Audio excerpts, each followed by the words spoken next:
What's up, everybody, and welcome back to TarHeelIllustrated.com, or, of course, if you are watching on our fast-growing YouTube channel on the race for 10,000 subscribers. I'm THI staff writer Jacob Turner, and joining me from the Wells Fargo Center in Philadelphia, Pennsylvania, our very own publisher, Andrew Jones, here for what I'm about to start calling the late-night podcast, because it's about 1 a.m. Eastern time over here.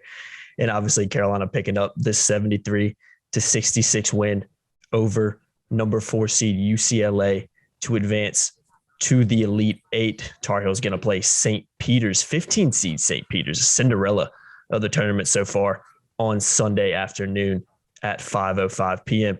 AJ, before we dive into that, though, before we dive into the win over UCLA, I want to shout out our podcast sponsor on this one, Rogue Shop, specializing in top shelf family-grown hemp products. So whatever you're into, CBD, Delta 8, Delta 9, gummies, oils, tinctures, whatever it may be, candies, they even have that too. They've got you covered. Me and AJ have used their products. Can't recommend it enough. Got a couple of people on staff who have as well that love it. I absolutely love them as well. So guys, check them out, rogueshop.com. You can find the link to their website in the description below. Don't forget to use the promo code TARHEELS10 to save. But AJ, only one place we can really start with this one, right? I mean, I think everybody knows where I'm going with this. And that's Caleb Love. I'm absolutely, there's a few, I thought this was one of the most appropriate descriptions. And if people who listen to the Joe Rogan Experience, the Joe Rogan podcast, will get this reference, then some might go right over their head. Alienate us from people, because half the people don't like him, right?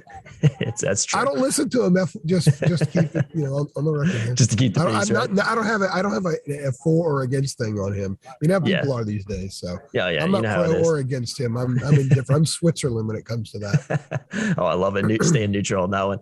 Exactly. But I saw a lot of people tweeting the Caleb Love Experience, and I thought that was just a fantastic some summary of what we've seen from Caleb Love at times this year, how poor he can play and just how amazing he can be like that with the snap of a finger. And that really described this game. 1 for 8 in the first half, just 3 points at halftime.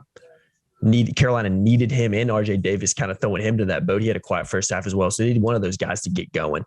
And it was Caleb Love who did that. 27 second half points, resulting in a career high 30 points for the sophomore point guard. Hit back-to-back threes in the final minute as well. Hit the go-ahead 3, hit the game-tying 3 for Carolina.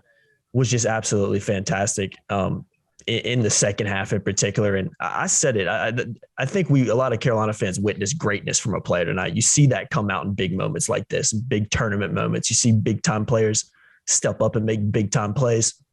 And that's exactly what Caleb Love did in the second half, single-handedly, essentially, willing this team to victory and getting them over the line.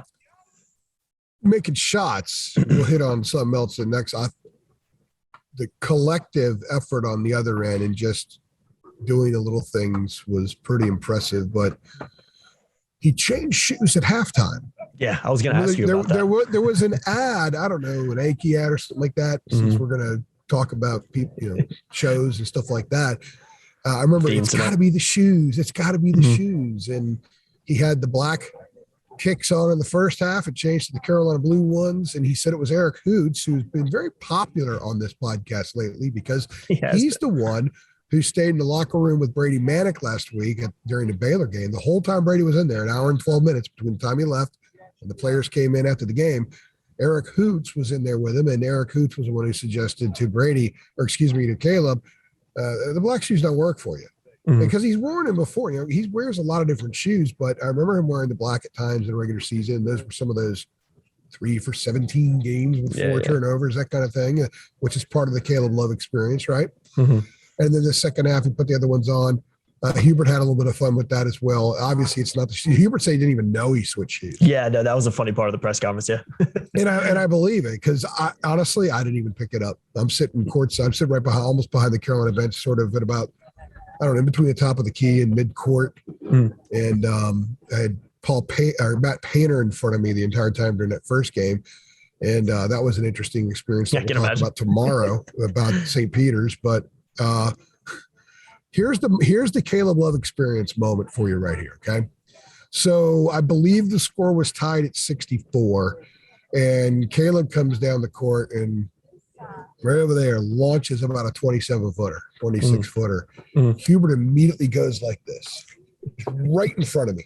Immediately goes like this and kept his hands there, messing up my do now, kept his hands there for like 4 or 5 seconds, 4 seconds, which in the course of the game, and it was a live ball, still seems like an eternity. I believe that was the one that Armando saved, going out of bounds, went right to Caleb, and he drilled it. That's the Caleb Love experience. Because even as hot as he was, it's like, okay, you know, Caleb's he's gonna shoot him out of this thing. He's gonna do something. Yeah. It's like he's just winding up too much. I remember that description that John Calipari gave in Las Vegas about when he starts winding up. You know, in fact, I was sitting next to Jeremiah Holloway from the Daily Tar Heel, and at halftime I told him, I said, by the way, Caleb has 3 assists. You know, when he gets five or more a game, they win. And he said to me about 7 minutes left, you know, Caleb's got 4 assists now. Said he ain't getting a 5th.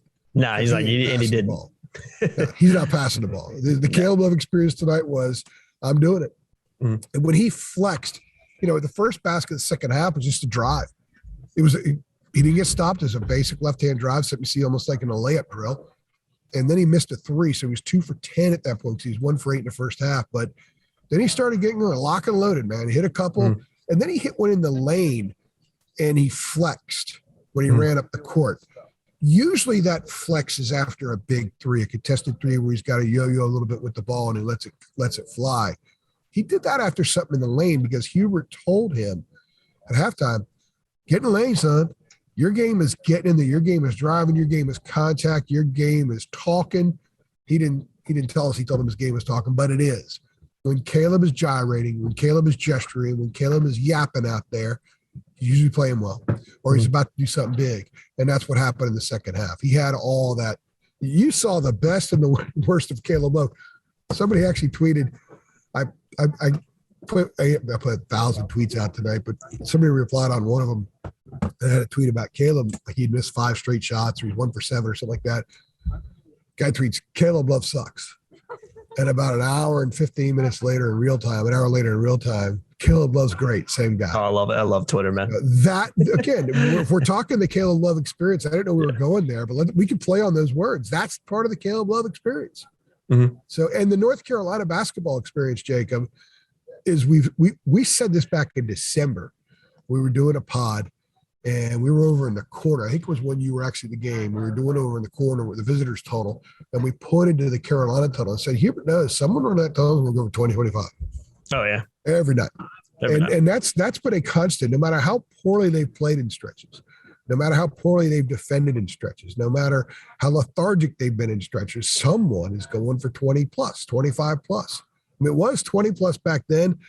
And Caleb was stuck on a career high for 22 for a long time. He kept getting 22. They've all blown past that. You know, Brady had 26 and 20, 28 and 26 in Fort Worth. RJ Davis had 30 on Saturday against Baylor. And Caleb, they had a guy go for 30 against Baylor, a guard, and a guard go for 30 against UCLA. Yeah. You know how hard that is? Very tough, yeah. That says something. That says a lot. And Caleb did it. You know, he put him on the ball some.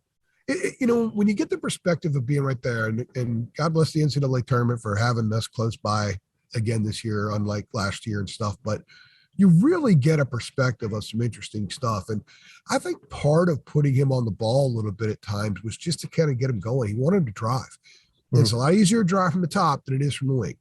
Because Hubert knew if he just get him going with a couple of drives, you see a couple of those go down, because he said, you know, he has to be an inside out kind of high volume guard scorer. And that drive to start the second half got him going. And he hit a few more, and it was an amazing performance. We've talked a lot lately about different guys having amazing performances for this team. And I do think he carried him. That 3 that put him up 67, 64 was huge. And it was just one of those things where, you know what, maybe Caleb's not going to shoot him out of it tonight. Maybe he's just going to hit a few. And most of them were knuckleballs. There wasn't great rotation on all of his shots. He's just letting it fly, man. Yeah, that was a guy out there. That was a guy out there playing horse with the rest of the basketball world tonight, and he won.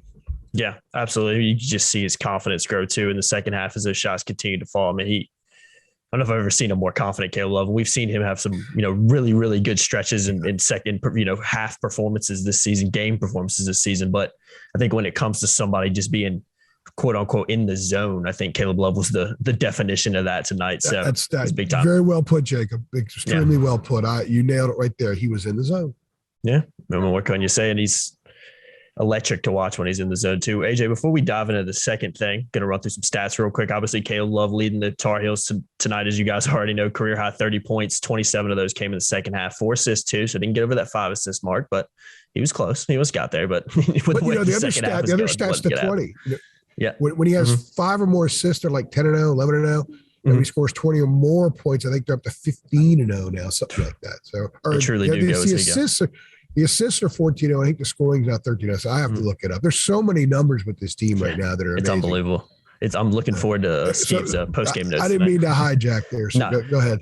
You're good. Armando Bacot's second behind Caleb Love, 14 points, 15 rebounds, another double-double for him tonight. Brady Manick, 13 points, 8 rebounds, hit a big shot late as well. RJ Davis, 12 points in 7 rebounds. AJ, the second thing I want to kind of hit, I knew it was a second half of Caleb Love. I mean, nobody's going to argue against that. Any Carolina fan, any neutrals watching that game would agree with that. Caleb Love has really kind of single-handedly willed that team to victory. But there were other players in the second half, particularly who made plays. I think the big one that stands out is Armando Bacot's save to Caleb Love, who hit the 3 for the lead. That was not only such a big shot and a big 3 points for Carolina, it was a big momentum shift for Carolina because they got that lead, gave them a little bit of belief. And I think the confidence grew with that they can end up closing this one out. You also had Brady Manick hit a big 3. Armando Bacot on the defensive side of the ball getting a big stop on Tiger Campbell as well, had a good game. So there were moments in that second half, particularly down the stretch, where it wasn't just Caleb Love out there making plays. You had other guys making plays around the court, maybe not necessarily points-wise, but defensively, offensively, saving balls, hitting shots. And that was another big reason why Carolina was just able to get over that hump in what was a extremely tight game for 40 minutes. A couple of things stand out to me was Manick's defense on Jaquez a couple of times. Jaquez has got a really nice game in the lane. He's got a beautiful release off his fingertips. He's a good player. Yeah. He knows how to get position. He's just such a well-schooled player. And Brady made some stuff tough for him when he had a few misses. But I'll tell you the defensive play that stood out to me was Armando got caught in a switch, and he was on Tiger Campbell. And Campbell's like, okay, I'm going to drive on this guy. I can take him. And Armando stayed with him, forced a travel, I believe it was, on Campbell. And that was during a sequence where the Heels absolutely needed to stop. And you could tell like they were starting to percolate one final time because, they closed them out, I think 12-3. I have to go back and look at the numbers. So I think UCLA was up 64-61, if I'm not mistaken. And when you close a team out like that, it's not just because Caleb's making shots, it's because guys are doing stuff. Yeah. And that play by Armando was fantastic because this was a frustrating game for him. UCLA went into this game saying that guy's not going to beat us. And, there was a lot of times tonight, especially in the first half, when Carolina's offense was not good. This team pops when they reverse the ball well. They weren't reversing it very well. UCLA took that away in the first half. It's a lot of dribbles. They were getting assists. They were able to kind of penetrate a little bit and get some dump downs and some cuts. And that there was one beautiful one Armando gave to Brady in the first half, a reverse layup. But they weren't as that fluid. And even in the second half, they scored 45 points against UCLA's defense in the second half, which is amazing in and of itself. And they did it a lot, obviously, because Caleb went off. But I thought that they kind of gritted themselves to some baskets. Armando's screening is so important. And there was that stretch where Brady was really frustrated. And I asked him about it, and he didn't really run with it too much. But Hubert was laughing when I asked Brady the question because right over here in front of me, he missed his first 5 shots in the second half. Yeah, he missed a bunny near the basket. Maybe not a bunny. It was about a 3-footer. And then he missed a couple open threes. Like they were trying to get him going because they needed someone else to get hot because, you don't, at some point, Caleb's going to stop making those shots because that's what human beings do, right? So the 5th shot that he missed, Brady was like, yelling up a storm. I'm not going to repeat some of the words, right? And he rips his headband off. It's like when Roy would try to rip his jacket sometimes, right? Oh, I love it. And Hubert made a brilliant substitution. He took him out. He took him out of the game.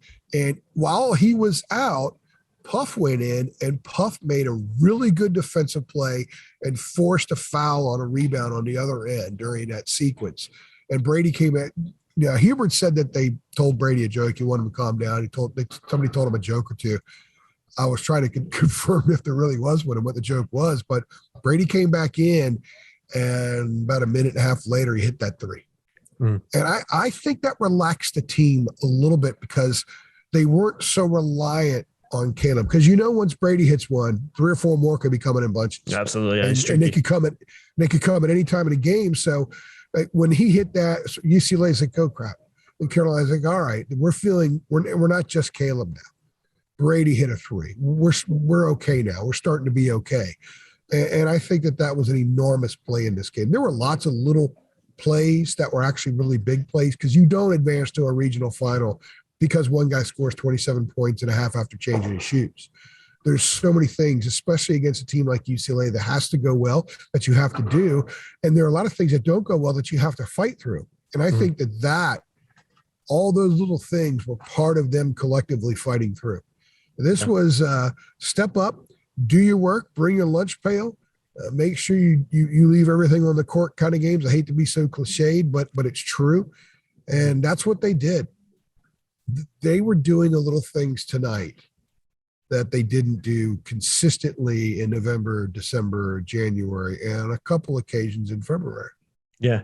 And that's a perfect segue into the last thing I want to hit on real quickly before we wrap this one up. Toughness. I mean, we talked about it. So we've got, we've been covering this team all year. Obviously, it goes without saying, but it seems like we had so many conversations early in the year, and not even that long ago, really. I mean, 2 months ago, about this team, its identity being kind of that Jekyll and Hyde team. And this is just who they are at this point. This is just what they are at this point. They just don't quite have, we've questioned their toughness at times. Coaches have questioned their toughness at times. Even the players, I think, in some respect, have questioned themselves and their toughness in some of these games and how they've went down. So something shifted, though, over the last month or so in this team, and it's kind of hard to kind of just put your finger on. But this is a team now that finds ways to win. It plays tougher than teams, doesn't get tired down the stretch. I thought UCLA looked tired down the stretch today, and you've got an Iron 5 at Carolina that's playing predominantly all of those minutes, particularly in the second half. They don't wear down. This team just has something to it where it finds ways to win games. And like you just said a few minutes ago, man, this is just the opposite of the conversations we were having early in the season. This team simply did not have that at one point this year. And credit to Hubert Davis, credit to these players, credit to the whole coaching staff and the program. Done a fantastic job in getting to where they are right now. Not only by getting here, but the ways in which they've got here, winning some of these games. I'll tell you what that point was. It was the Pitt game. And I wrote a piece last week about it. And I asked you 100% Worth last week about, was that the final lesson that was needed? Because sometimes you need a third or fourth or fifth reminder or a sixth reminder. You're like, oh, okay, we got it now. We especially a reminder like that. The reminder that night was, look, you guys don't have a lot of room for error. And if you're not ready to go out there and scrap, then you're going to lose to Pittsburgh at home. So they know deep down, and they'll have to know this Sunday, going up against St. Peter's, that they can lose to anybody. Because it's happened.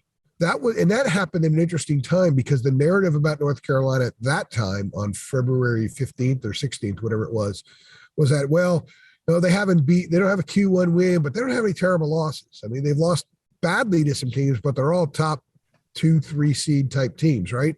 NCAA teams, if you think about what people thought Wake was at the time in Miami, certainly all teams in the tournament. Then Pitt happened. And I think it kind of rattled the cages enough for them to realize, okay, guys, this crap ain't working. Because every time we think that we've turned a corner, this kind of junk happens. Either we get blown out by somebody or now Pitt happens. I think that was the final straw. And I think without having that Pitt game, that reminder, we may not be doing a podcast right now. I think you're absolutely right. Might not be where they are. So as much as people complain, it goes back to what you and I talk about constantly, almost ad nauseum, and sometimes people get annoyed and they let us know. But this is a process. Love that word. The process doesn't always include roses and cherry pie. Sometimes the process is thorns and broken glass. That's all part of it. And this club's had their share of thorns and broken glass to deal with this year.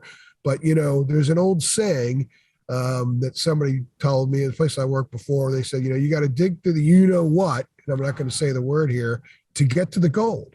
And when you get to the gold, the what smells pretty good. And I'd be willing to bet you right now, when the Tar Heels look back at Pitt, they're not kicking themselves, man, if we would have just won that game. They fully understand what was learned.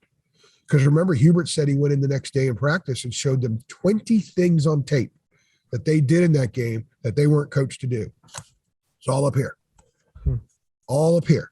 And up here is not an issue with this team right now. And when everything is intact up here, then the physical toughness and all that kind of junk is going to be there.